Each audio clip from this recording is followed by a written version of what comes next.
perintahkan mengajak untuk, Bapak ya? untuk mengajak saya. Minta, ya susah saya nolak. Panasnya luar Amit-amit. biasa dan musim itu udah nggak jelas. Oke. Saya mikir-mikir sampai di tengah dari seberang sana ada yang teriak, "Hai, this is not your country, this is Germany." Hai semuanya, kembali lagi bersama saya, host Anda, Doni. Pada kesempatan hari ini kami berkumpul di tempat ini membawakan satu segmen baru di Artimu Media yang bernama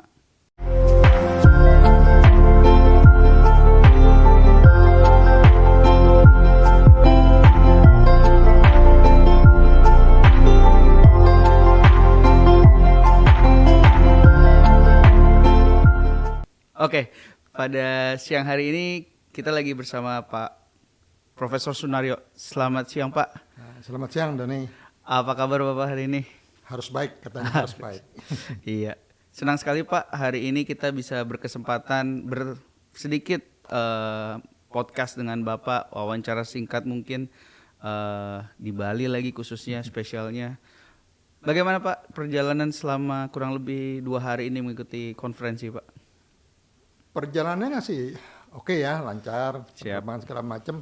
Ikut konferensinya juga cukup menarik dan pengamatan saya walaupun full ya, 1 hari kemarin misalnya, hari ini juga nggak ada break yang istirahat panjang segala macam. Padat ya Pak ya? Padat, tapi pesertanya sangat minat kelihatannya ya. Iya. Memang dari audiensi saya lihat kursi hanya kurang 10% malah yang berkurang. Sisanya padat semuanya, follow up terus untuk mengikuti conference-nya. Kalau boleh tahu Pak, sebelumnya Prof Sunaryo ini di konferensi ini tergerak atau bergerak concern ke main thing apa sih Pak? Nah, sebetulnya tidak terlalu nyambung dengan temanya dari konferensi ini ya. Siap, Karena yang DP ya, ya? DP karena dynamic positioning, saya bukan di bidang itu, tetapi Kapten Bambang waktu ketemu bulan Juli lalu di Surabaya. Di PIP, Di Semarang PIP Semarang. PIP Semarang Pak. Iya, dia meminta saya dengan pesan memerintahkan Mengajak Bapak ya? untuk mengajak saya. Jadi saya bilang kalau Pak ya susah saya nolak. Iya. Cuma saya bilang ya DP ini bukan bidang saya nggak bisa bawa kapal. Desain kapal ya wis, Bapak apa lagi? Saya bilang saya ship recycling dan safety. Ya oke, kata Kapten Bambang. Sisi safety kena sih Pak? Iya, safety. Terus saya lihat juga temanya kan DP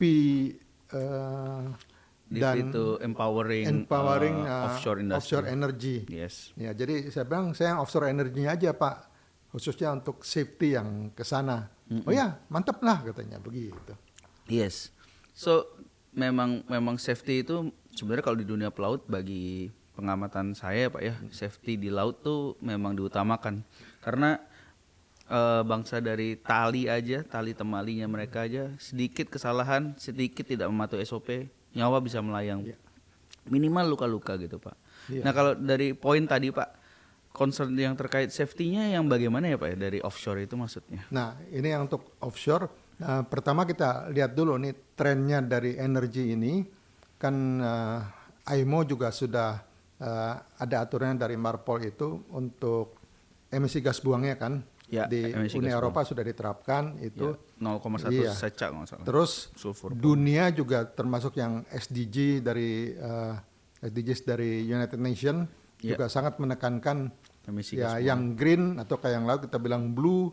Jadi sudah mulai beralih dari energi fosil ke energi alternatif. Iya, betul. Itu jadi terus yang kedua, kalau kita menyadari bahwa bumi ini 70%-nya kan air ya, laut. Jadi kalau semuanya di darat terus, ya manusia nanti tinggal di mana? Jadi kelihatan ada shifting gitu dari darat ke laut, dan untuk yang oil and gas itu memang sudah lama bergeser ke laut di sana. Tetapi kan hasilnya dari oil and gas ini kan dia kan energi fosil ya. Itu juga hasil pembakarannya tidak ramah lingkungan dan berdampak kepada greenhouse effect gitu ya. Efek rumah kaca. Iya, terus juga terjadi climate change. Nah ini menarik, baru tadi malam saya dapat WA dari teman saya di Glasgow. Dia bilang, Sunario, we are entering to winter. Saya bilang, come on, ini masih September gitu loh, udah winter.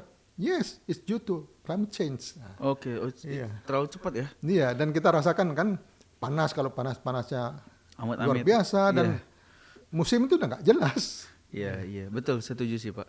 Memang pada dasarnya kita kalau dari peraturan memang banyak menekankan penurunan gas buang, apalagi di kapal karena memang kalau nggak salah sekitar 1-3% sumbangsinya transportasi laut untuk gas karbon di dunia memang. Dan sekarang kan kita shifting ke LNG kalau nggak salah atau LPG begitu. Nah itu memang saya mengamati peralihannya ya.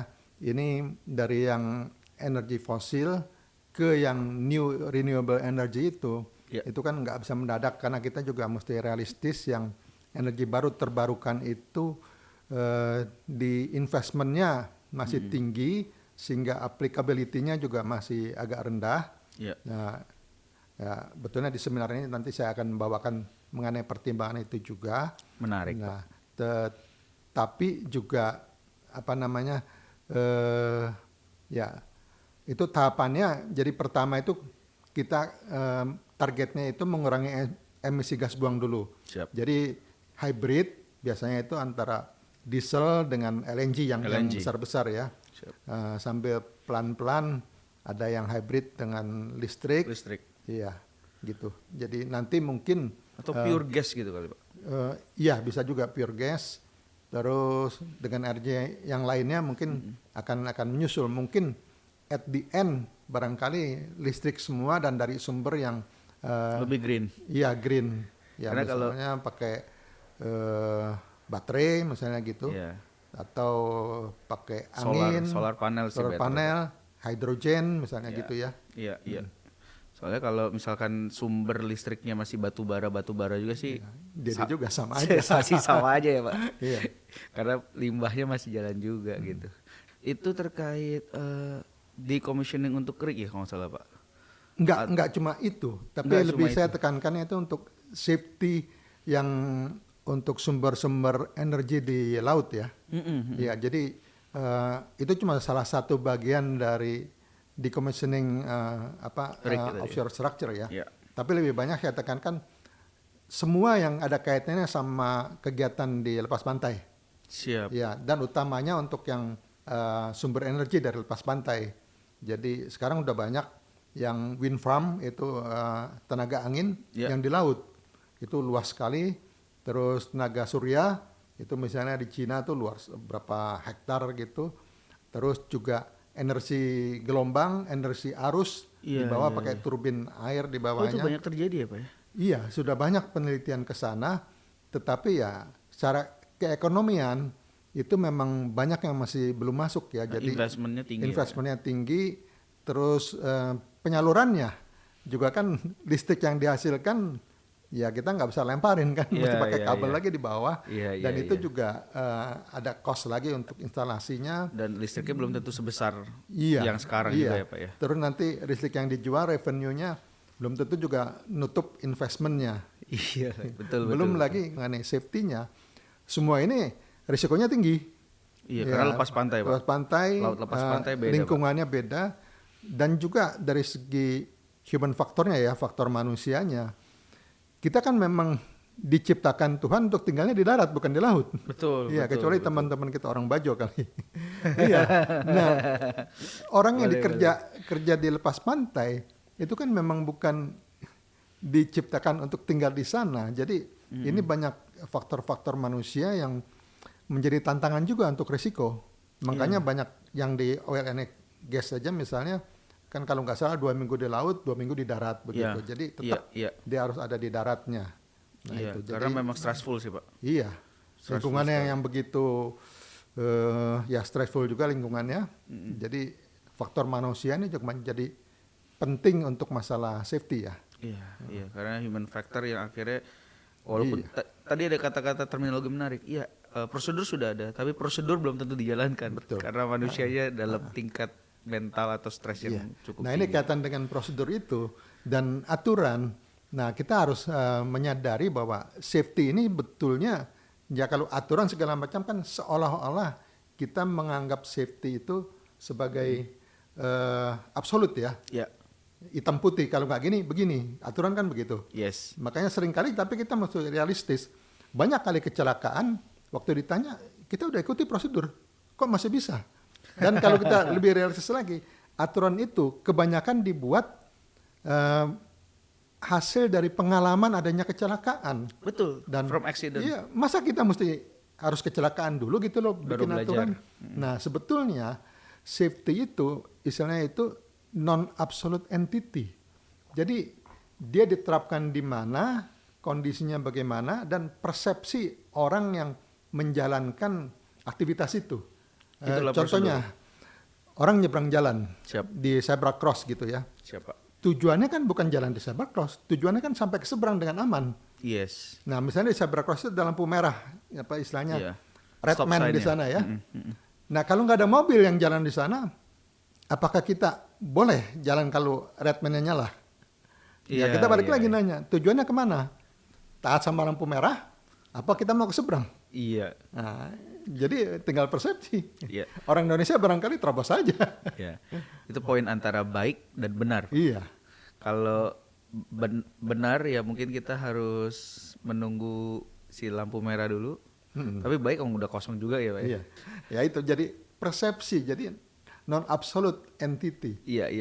Tapi kalau nggak ada aturan, terlalu kan liar. nggak ada standar. Iya. Terus susah kita menjudge ini benar atau enggak.